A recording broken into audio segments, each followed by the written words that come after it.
പ്രിയപ്പെട്ട പ്രേക്ഷകരെ, ഇനി പാലക്കാട്ടേക്കാണ്. പാലക്കാട് വാഹനം ഇടിച്ച് നിർത്താതെ പോയത് ചോദ്യം ചെയ്തതിന് കത്തി കാണിച്ച് ഭീഷണിപ്പെടുത്തി. മണ്ണാർക്കാട് അലനല്ലൂരിൽ ഇന്നലെ രാത്രിയാണ് ഈ സംഭവം ഉണ്ടായത്. നാട്ടുക്കൽ പോലീസ് 3 പേരെ കസ്റ്റഡിയിലെടുത്തു. അജിത് ബാബുവാണ് വിവരങ്ങളുമായി ചേർന്നത്. അജിത്തെ, കസ്റ്റഡിയിലെടുത്തവരുടെയൊക്കെ പശ്ചാത്തലം എന്താണ് സംഭവിച്ചത്?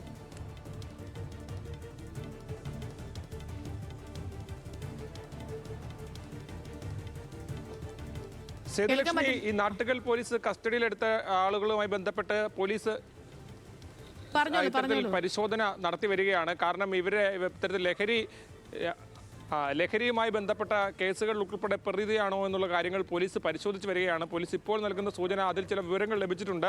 താമസിയാതെ അറസ്റ്റ് രേഖപ്പെടുത്തുന്ന പശ്ചാത്തലത്തിൽ അതിൻ്റെ കൂടുതൽ വിവരങ്ങൾ പറയുമെന്നുള്ളതാണ് പറയുന്നത്. ഏതാണെങ്കിലും വളരെ അപകടകരമായ രീതിയിലുള്ള പെരുമാറ്റമാണ് ഇവരുടെ ഭാഗത്തു നിന്നുണ്ടായത്. അതായത് ഈ ചോദ്യം ചെയ്തതിൻ്റെ പിന്നാലെ തന്നെ കത്തിയെടുത്ത് വീശി നാട്ടുകാരെ ആകെ ഭീഷണിപ്പെടുത്തുന്ന സാഹചര്യമാണ് ഉണ്ടായിരുന്നത്. തങ്ങളെക്കുറിച്ച് അറിയില്ല എന്നുൾപ്പെടെ പറഞ്ഞുകൊണ്ടായിരുന്നു ഭീഷണിപ്പെടുത്തിയത്. പിന്നാലെ പോലീസ് സ്ഥലത്തെത്തിയപ്പോഴും പോലീസിനോടും ഇത്തരത്തിൽ മാന്യമല്ലാത്ത രീതിയിലാണ് പെരുമാറിയത്. അത്തരത്തിൽ ഒരു പോലീസിനെ പോലും പേടിയില്ലാത്ത രീതിയിലുള്ള പെരുമാറ്റമാണ് ഉണ്ടായെന്നുൾപ്പെടെയാണ് പറയുന്നത്. അതിനുശേഷം ഇവരെ കസ്റ്റഡിയിലെടുത്തു. അല്പസമയത്തിനുള്ളിൽ തന്നെ ഇവരുടെ അറസ്റ്റ് ഉൾപ്പെടെ രേഖപ്പെടുത്തും.